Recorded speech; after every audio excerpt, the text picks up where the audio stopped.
Зебра пирогын пісіреміз. Ол үшін біз 4 жұмыртқаны аламыз. 300 грамм қант. Барлығын миксермен араластырамыз. 200 мл айран. 80 грамм сұйық май ерітілген. Барлығын миксермен араластырып, 300 грамм ұнға 1 шай қасық содан араластырамыз. Ұнды аз-аздан саламыз, миксерден өткіземіз. Дайын болған қамырымызды 2 бөлікке бөлеміз. Кішкентай бөлігіне 2 үлкен қасық какао қосып араластырамыз. Формамызға 2 үлкен қасық қамырды саламыз. Және 1 үлкен қасық какао қосылған қамырды саламыз.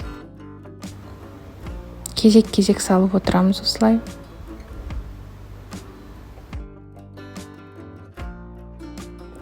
Таяқшамен осындай өрнектер жасаймыз.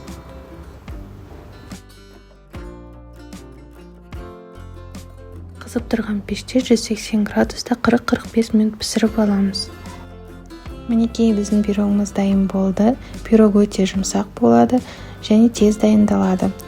Менімен бірге дайындап көріңіздер, ас болсын. Каналыма тіркелуді ұмытпаңыздар.